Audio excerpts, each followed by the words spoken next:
Magandang araw ulit. Ang tatalakayin natin ngayon ay ikalawang markahan Week 2 or Module 2, Isip at Kilos Loob ang nagpapabukod tangi sa tao. Sa module na ito naman ay inaasahang maipapamalas mo ang mga sumusunod na kaalaman, kakayahan at pag-unawa. Una, naipaliliwanag ng isip at kilos loob ang nagpapabukod tangi sa tao. Kaya, ang kanyang mga pagpapasya ay dapat patungo sa katotohanan at kabutihan. Pangalawa, naisasagawa ang pagbuo ng angkop na pagpapasya tungo sa katotohanan at kabutihan gamit ang isip at kilos loob. Kawangis ng Diyos ang tao dahil sa kakayahan niyang makaalam at magpasya ng malaya. Ang kapangyarihan niyang mga tuwiran ay tinatawag na isip. Ang kapangyarihang pumili, magpasya at isakatuparan ang pinili ay tinatawag na kilos loob. Sinabing kawangis tayo ng Diyos dahil alam nating mag-isip ng tama at gumawa ng kabutihan. Sa pamamagitan ng isip, ang tao ay naghahanap ng katotohanan, kaya't patuloy siyang nagsasaliksik upang makaunawa at gumawa ng naaayon sa katotohanang natuklasan. Ang pandamdam ng tao ay nakatutulong upang makamit ang katotohanang ito. Sa pamamagitan ng kaalamang natuklasan, maaari siyang gumawa para sa ikabubuti ng kanyang kapwa. Dahil ang isip ng tao ay may limitasyon at hindi ito kasing perpekto ng may likha, siya ay nakadarama ng kakulangan, kaya't ang paghahanap ng isip sa katotohanan ay hindi nagtatapos. Ang katotohanan ang tunguhin ng isip.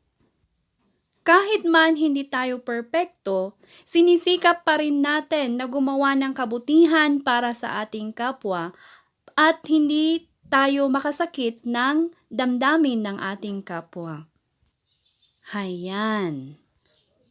Pagmasdan ang mga kapatid mo. Ilan sa kanila ang kamukha mo? Ito ay hindi maiiwasan sapagkat iisa lamang ang iyong pinanggalingan, ang iyong mga magulang. Subalit, hindi na nangangahulugan na ikaw ay hindi espesyal o natatangi. Sa madaling salita, katulad ng iyong mga kapatid ay mayroon kang taglay na kakayahan na siyang nagpapabukod tangi sa iyo bilang tao. Malaki ang papel na ginagampanan dito ng iyong isip at kilos loob. Sa Module 1 ay natutunan mo na ang kapangyarihan ng tao na mga tuwiran ay tinatawag na isip.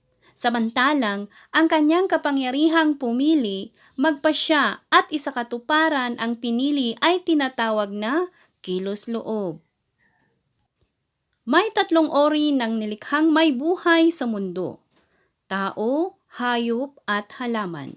Bawat isa sa mga ito ay may kanya-kanyang kakayahan o katangian na taglay. Halimbawa, ang halaman ay nangangailangan alagaan upang lumaki at dumami. Hindi katulad ng tao at hayop, ang halaman ay kumukuha ng sapat na sustansya sa kanyang paligid upang makaya niyang suportahan ang sarili. Ang halaman din ay pwedeng gawing pagkain o gamot na pakikinabangan ng tao at hayop.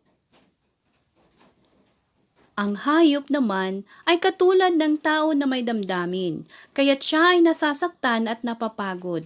Marahil, ito ay dahil sa sobrang pagtatrabaho na bigay ng tao o di kaya'y kapabayaan din ng tao. Nagagalit din ito kapag hindi tama ang pakikitungo mo.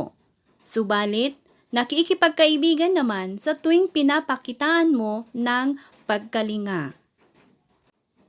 Ngayon, ay suriin natin kung paano naging bukod tangi ang tao sa iba pang nilikhang may buhay tulad ng halaman at hayop. Kilalanin natin ng lubos ang kakayahan ng tao. Pag-aralang mabuti ang mga larawan sa ibaba. Kung ikaw ang lalaking ito, ano ang tugon mo sa paalala na nakasulat sa pader? Ano kaya ang tugon ng aso sa paalalang ito rin? Ano ang taglay ng tao upang maunawaan at sundin niya ang paalalang nasa pader? Kung sakali bang suwayin ng tao ang paalalang ito, natatangi pa rin ba siya? Halika at sagutin natin ang iyong mga katanungan. Ayon sa paglalarawan ni Tomas de Aquino, ang tao ay tinaguriang hari ng kanyang mga kilos sa pamamagitan ng kanyang isip at kalooban. Kapag ang kilos niya ay nag-ugat sa kanyang isip at kalooban, tinatawag itong malayang kilos at natatangi sa kanya bilang isang tao. Kung kaya, ang tao ay naasahang makaintindi sa mga pagbabagong nagaganap sa mundo. Kaya ang tao na nag-imbento, gumawa ng gamot o lumutas ng mga problema na hindi kayang gawin ng hayop at halaman. Kaya, ang tao ang nakahihigit sa 3 nilikhang may buhay. Sa kabilang dako, ang bawat tao rin ay may kanya-kanyang pag-iintindi sa mga bagay-bagay. Kung kaya't, tayo ay may tungkuling sanayin, paunlarin, at gawing ganap ang isip at kilos-loob natin. Mahalagang pangalagaan ang mga ito upang hindi masira ang tunay na layunin kung bakit ipinagkaloob ang mga ito sa tao. Inaasahang magkasabay na pinauunlad ng tao ang kanyang isip at kilos-loob. Habang marami siyang natutuklasang kaalaman at karunungan sa pamamagitan ng pag-aaral o pagsasaliksik, inaasahan ding may pamalas sa kanyang pagkatao ang mapanagutang paggamit ng mga ito. Sa gayon, higit siyang magiging mabuting nilalang na may mabuting kilos-loob. Ang katalinuhan ay hindi nasusukat sa dami ng nalalaman at taas ng pinag-aralan, kundi kung paano ginagamit ang kaalaman upang ilaan ang sarili sa pagpapaunlad ng kanyang pagkatao, paglilingkod sa kapwa, at pakikibaghagi o paglilingkod sa pamayanan.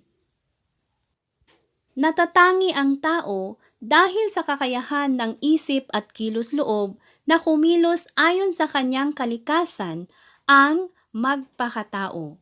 Kailangang gamitin ang isip sa pagkalap ng kaalaman at karunungan upang makaunawa ang kilos-loob sa paggawa ng kabutihan tungo sa pagpapaunlad ng pagkatao. Subalit, hindi ibig sabihin na hindi na bukod tangi ang tao kung meron siyang pagkakamali. Bagamat, may pagkakataong hindi nagagawa ng tao ang tama kahit pa alam niya ito. May kakayahan pa rin siyang mag-isip ng paraan upang baguhin at paunlarin ito. Alam nating isipin o meron pa rin tayong pagkakataon na itama ang nagawa nating pagkakamali. Nang sa ganon, ang katotohanan at kabutihan ng ating isasakatuparan sa ating buhay. Okay, so yan ang isip at kilos na nagpapabukod tangi sa bawat tao. Kung naintindihan ninyo ang ating aralin, sagutin ninyo ang ating gawain.